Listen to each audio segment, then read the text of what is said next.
मैं हूं चंद्रप्रकाश शर्मा। आप देख रहे हैं चैनल लर्न विद सीपीएस। हमारा आज का टॉपिक है आयत, रेक्टेंगल। आज हम आयत के परिमाप व क्षेत्रफल के अनेक प्रकार के प्रश्न सॉल्व करेंगे। आयत वह बंद आकृति जिसकी आमने सामने की भुजाएं बराबर होती है तथा प्रत्येक कोण समकोण होता है। ये जैसे आयत की आकृति है, आमने सामने की भुजाएं, ये भुजा 9 मीटर है तो इसके सामने वाली भुजा भी 9 मीटर है, और ये वाली भुजा 4 मीटर है तो इसके सामने वाली भुजा भी 4 मीटर है। ये आयत होता है। परिमाप किसी भी बंद आकृति की बाहरी माप को, यानी चारों ओर की माप को परिमाप कहते हैं।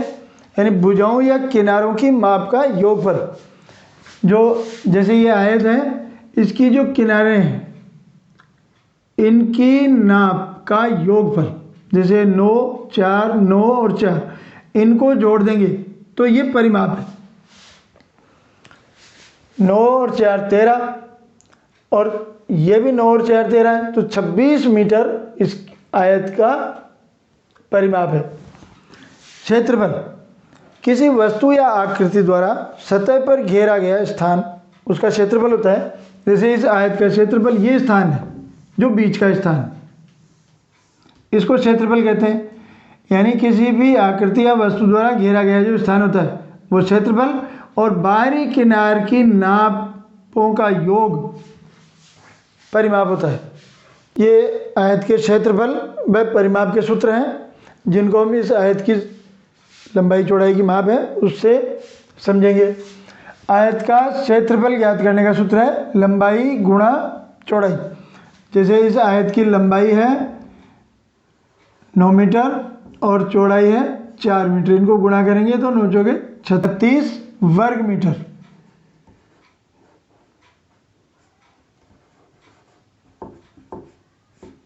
वर्ग मीटर इसका क्षेत्रफल हो गया। यदि प्रश्न में क्षेत्रफल और चौड़ाई दी गई है और लंबाई ज्ञात करनी हो तो क्षेत्रफल में चौड़ाई का भाग लगाने पर लंबाई ज्ञात हो जाती है। जैसे इसका क्षेत्रफल 36 है तो इसमें चौड़ाई 4 है तो 4 का भाग लगा देंगे तो 9 आ गए, 9 मीटर ये लंबाई हो गई। इसी प्रकार यदि क्षेत्रफल और लंबाई प्रश्न में दी हुई हो और चौड़ाई ज्ञात करनी हो तो क्षेत्रफल में लंबाई का भाग लगाते हैं। 36 में 9 का भाग लगाएंगे तो 4 मीटर, ये चौड़ाई हो गई। आयत का परिमाप, परिमाप ज्ञात करने का सूत्र है 2 गुणा लंबाई जोड़ चौड़ाई। यानी लंबाई और चौड़ाई की माप को जोड़कर 2 से गुणा किया जाता है। इसमें देखिए जैसे 2 गुणा लंबाई 9 मीटर और चौड़ाई 4 मीटर है, 9 और 4 13। अब 2 और 13 को गुणा करेंगे तो 26 मीटर, ये इसका परिमाप हो गया। इस सूत्र में लंबाई चौड़ाई को जोड़कर 2 से गुणा किया जाता है। 2 से गुणा इसलिए किया जाता है कि चौड़ाई की माप भी एक और होती है तो इसको 2 गुना करते हैं, और लंबाई की माप भी इसके सामने वाली भुजा की माप होती है तो इसको भी 2 गुना करते हैं। इसलिए लंबाई चौड़ाई को 2 से गुणा करते हैं, यानी 2 गुना करते हैं तो वो परिमाप आ जाता है। और अगर हम इनको अलग अलग चारों नाप को जोड़ेंगे तब भी 26 मीटर ही आती है। तो चारों भुजाओं को जोड़ेंगे, चाहे एक बार लंबाई चौड़ाई को जोड़कर उसको 2 से गुणा करेंगे, दुगुना करेंगे तो परिमाप आ जाता है। प्रश्न में यदि परिमाप और चौड़ाई दी हुई हो और लंबाई ज्ञात करनी हो तो लंबाई ज्ञात करने का सूत्र है परिमाप में 2 का भाग लगाएंगे, यानी परिमाप को आधा करेंगे, और वो जो संख्या आएगी वो लंबाई चौड़ाई का योग होती है, उसमें से चौड़ाई को कम कर देंगे तो लंबाई की संख्या ज्ञात हो जाएगी। जैसे इसमें परिमाप 26 है तो पहले परिमाप में 2 का भाग लगाएंगे, 26 में 2 का भाग लगाएंगे तो 13 आ गए। ये लंबाई और चौड़ाई दोनों का योग है। इसमें से चौड़ाई की संख्या कम करेंगे, चौड़ाई है 4 मीटर तो ये लंबाई हो गई 9 मीटर। यह आयत की लंबाई है 9 मीटर। इसी प्रकार यदि परिमाप और लंबाई दी हुई हो और चौड़ाई ज्ञात करनी हो तब भी ऐसे ही करेंगे। परिमाप में 2 का भाग लगाकर लंबाई चौड़ाई की जो संख्या आएगी दोनों की, उसमें से लंबाई कम कर देंगे तो चौड़ाई की संख्या ज्ञात हो जाएगी। अब इसी प्रश्न में जैसे परिमाप है 26, इसमें 2 का भाग लगाएंगे तो 13, ये लंबाई चौड़ाई का योग है। इसमें से लंबाई को कम करेंगे 9 मीटर, तो ये हो गई 4 मीटर चौड़ाई। एक आयताकार भूखंड यानी प्लॉट की लंबाई 35 मीटर तथा चौड़ाई 20 मीटर है। उस भूखंड का परिमाप व क्षेत्रफल ज्ञात कीजिए। ये एक भूखंड है जिसकी लंबाई 35 मीटर और चौड़ाई 20 मीटर है। इसका परिमाप और क्षेत्रफल दोनों ज्ञात करना है।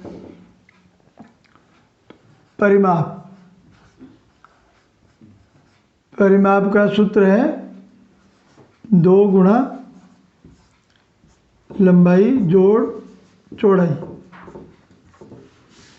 तो इसमें 2 गुणा लंबाई है 35 मीटर और चौड़ाई है 20 मीटर। 2 गुणा, अब लंबाई और चौड़ाई को जोड़ेंगे 55 मीटर हो गई। इनको गुणा करने में, 2 को इधर लिखने में गुणा करने में आसानी रहती है। 55 गुणा 2, 2 को 5 से गुणा किया तो 2 पंजे 10 की 0 हासिल 1 और 2 पंजे 10 और 1 11, 110 मीटर इस भूखंड का परिमाप है।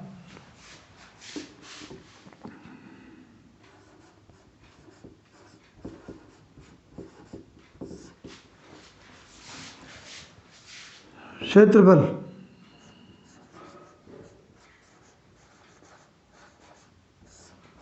क्षेत्रफल का सूत्र है लंबाई गुणा चौड़ाई।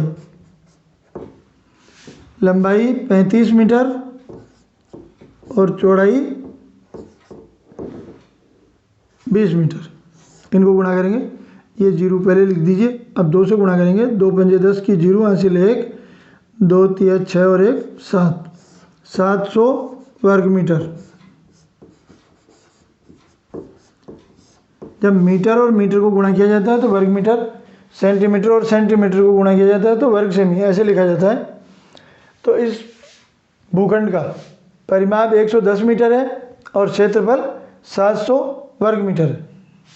160 मीटर लंबाई व 90 मीटर चौड़ाई वाले आयताकार बगीचे के चारों ओर 25 रुपये प्रति मीटर की दर से बाड़ लगाने का व्यय यानी खर्च ज्ञात कीजिए। ये एक बगीचा है जिसकी लंबाई 160 मीटर और चौड़ाई 90 मीटर है। बाड़ किनार पे लगाई जाती है, यानी इस किनार पर बाड़ लगानी है तो किनार की नाप को परिमाप कहते हैं, यानी हमें इसका परिमाप ज्ञात करना है। और परिमाप को 25 से गुणा करेंगे क्योंकि बाड़ लगाने का खर्चा 25 रुपये प्रति मीटर है। तो पहले इसका परिमाप ज्ञात करेंगे।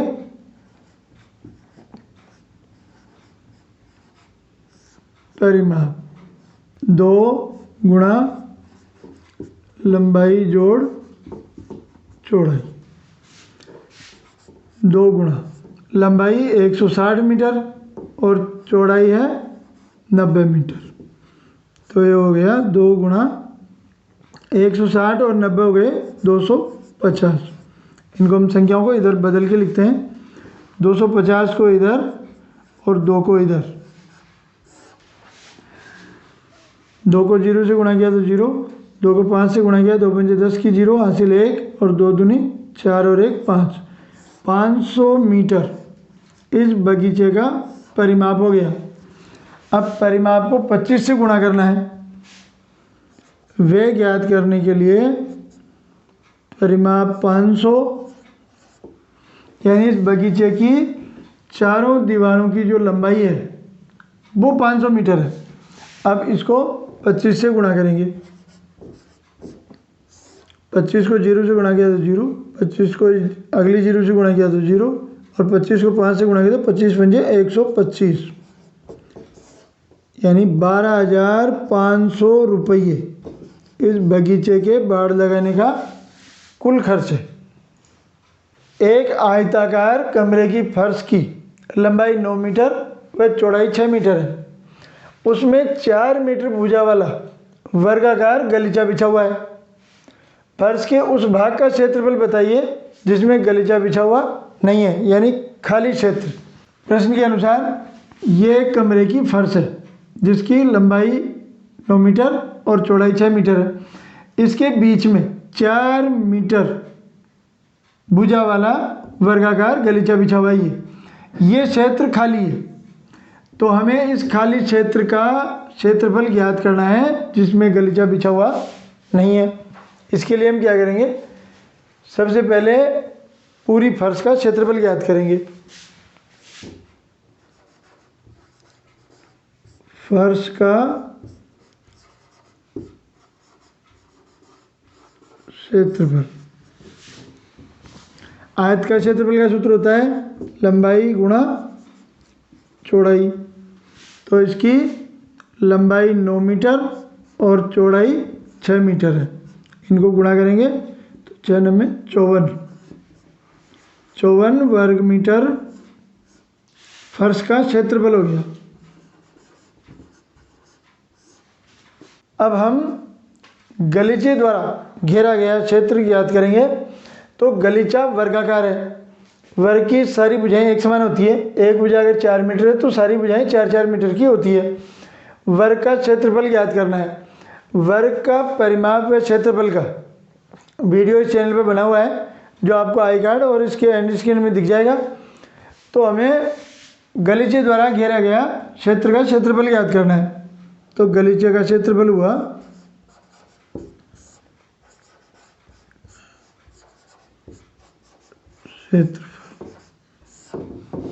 वर्ग का क्षेत्रफल का सूत्र होता है भुजा गुणा भुजा, यानी एक भुजा की जो लंबाई होती है उसको उसी नाप से गुणा किया जाता है। तो इसकी एक भुजा 4 मीटर है, तो सारी भुजाएं 4 मीटर होती है। तो 4 गुणा 4 बराबर 16 वर्ग मीटर गलीचे द्वारा घेरा गया क्षेत्रफल है 16 वर्ग मीटर। अब पूरी फर्श का क्षेत्रफल जो है 54 मीटर, इसमें से हम गलीचे द्वारा घेरा गया क्षेत्रफल 16 मीटर कम कर देंगे तो हमें खाली स्थान का क्षेत्रफल ज्ञात हो जाएगा। 54 वर्ग मीटर में से 16 वर्ग मीटर कम करने पर यह हो गया 38 वर्ग मीटर।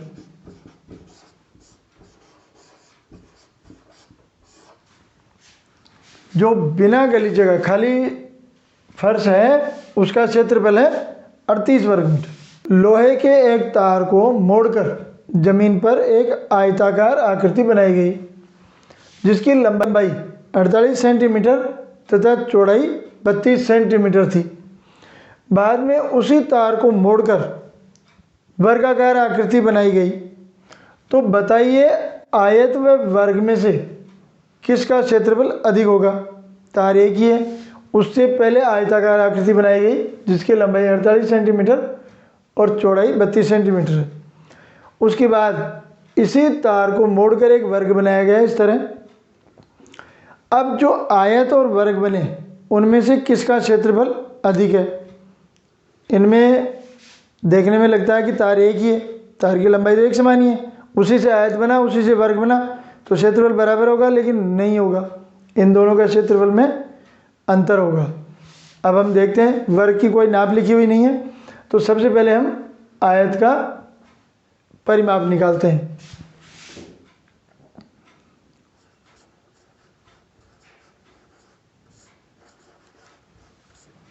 आयत का परिमाप 2 गुणा लंबाई जोड़ चौड़ाई होता है, तो 2 गुणा लंबाई 48 सेंटीमीटर और चौड़ाई 32 सेंटीमीटर है। 2 गुणा 48 और 32 हो गए 80। इनको गुणा किया तो 80 और 2 गुणा किएंगे तो 160 सेंटीमीटर इस आयताकार आकृति का परिमाप हो गया। यानी इसकी किनार की जो लंबाई है वो 160 सेंटीमीटर हो गई। यानी तार की लंबाई 160 सेंटीमीटर है, तार 160 सेंटीमीटर लंबा है। तो इसी तार से जब हम वर्ग बनाएंगे तो वर्ग की 4 भुजाएं होती है, तो इस परिमाप में हम 4 का भाग लगाएंगे तो वर्ग की 1 भुजा हमको ज्ञात हो जाएगी। आयत का परिमाप 160 सेंटीमीटर है, तो तार की लंबाई बराबर आयत का परिमाप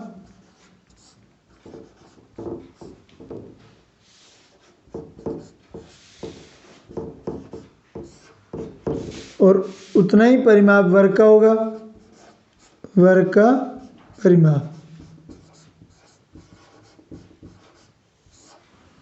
क्योंकि तार 160 सेंटीमीटर लंबा है, तो इससे अगर वर्ग बनाएंगे तो ये चारों भुजाओं की जो नाप होगी वो भी 160 सेंटीमीटर ही होगी। यानी तार की लंबाई और आयत का परिमाप, वर्ग का परिमाप बराबर है, एक ही समान है। अब वर्ग का परिमाप ज्ञात हो गया हमको 160 सेंटीमीटर, तो इसकी एक भुजा ज्ञात करनी है, वर्ग की भुजा। ये परिमाप 160 है, वर्ग में 4 भुजाएं होती है, तो 4 का भाग लगाने से एक भुजा की लंबाई ज्ञात हो जाएगी। 4 का भाग लगाएंगे तो 40 सेंटीमीटर वर्ग की एक भुजा हो गई, यानी वर्ग की एक भुजा हो गई 40 सेंटीमीटर लंबी। तो सारी 40-40 की है, ये भी 40, ये भी 40, ये भी 40। अब हमें वर्ग की एक भुजा की लंबाई ज्ञात हो गई 40 सेंटीमीटर। तो अब हम वर्ग और आयत दोनों का क्षेत्रफल ज्ञात करेंगे, फिर तुलना होगी कि किसका क्षेत्रफल अधिक होगा। तो पहले आयताकार आकृति का क्षेत्रफल ज्ञात करते हैं।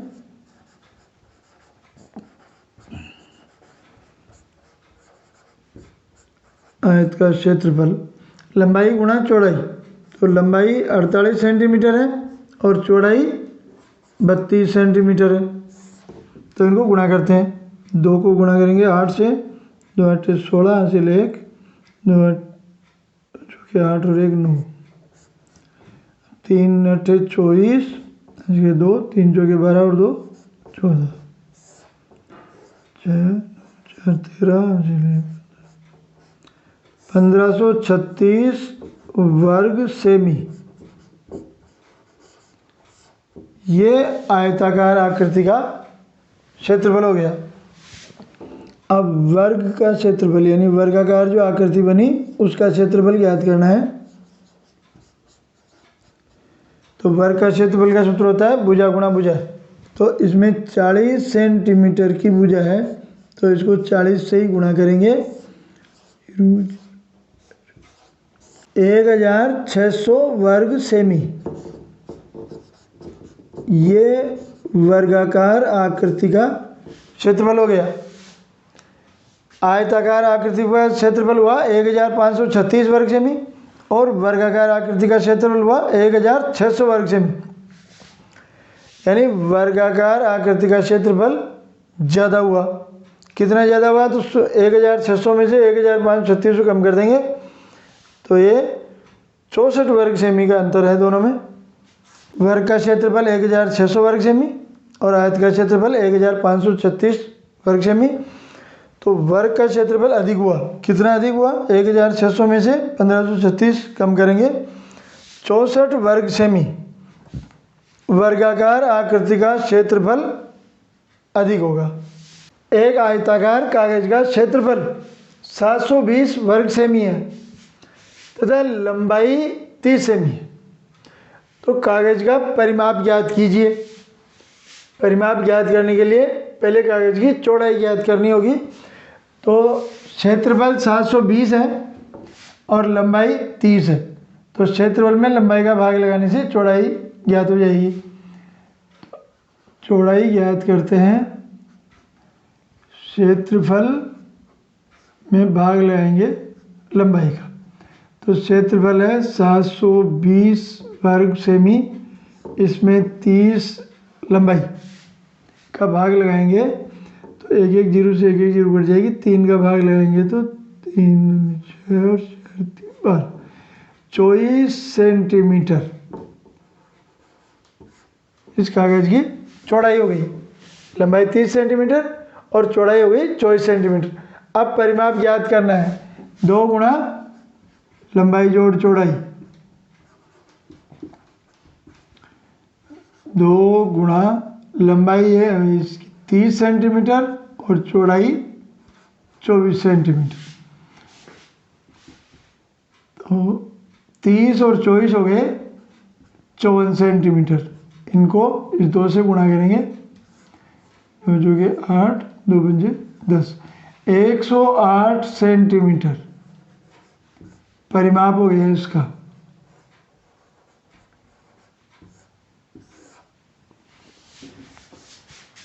एक आयताकार बोर्ड का परिमाप 420 सेमी है। यदि बोर्ड की चौड़ाई 120 सेंटीमीटर हो तो उसका क्षेत्रफल कितना होगा? क्षेत्रफल ज्ञात करने के लिए भी हमें इस आयत की लंबाई ज्ञात करनी होगी। अब परिमाप लिखा हुआ है और चौड़ाई लिखी हुई है, तो पहले लंबाई ज्ञात करेंगे। आयत की लंबाई,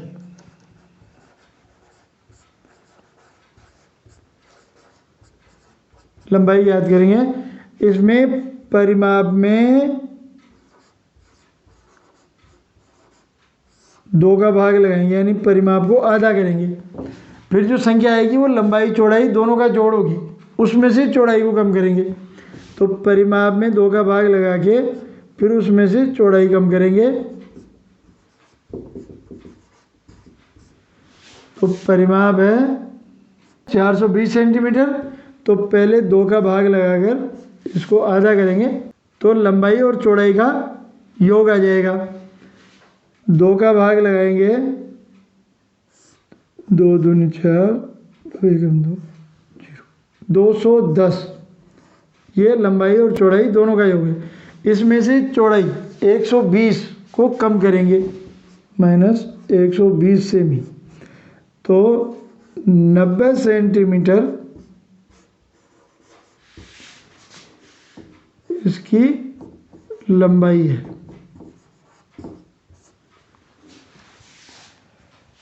इस आयताकार बोर्ड की लंबाई है 90 सेंटीमीटर। अब उसका क्षेत्रफल ज्ञात करना है, तो क्षेत्रफल का सूत्र है लंबाई गुणा चौड़ाई, लंबाई गुणा चौड़ाई। तो लंबाई है इसकी 90 और चौड़ाई 120, यानी 120 और 90 को गुणा करेंगे। 120 गुणा 90, 0 9 से गुणा किया तो 0, 9 दूनी 18, 8 9 10, 10,800 वर्ग सेमी। इस आयताकार बोर्ड का क्षेत्रफल है 10,800 वर्ग सेंटीमीटर।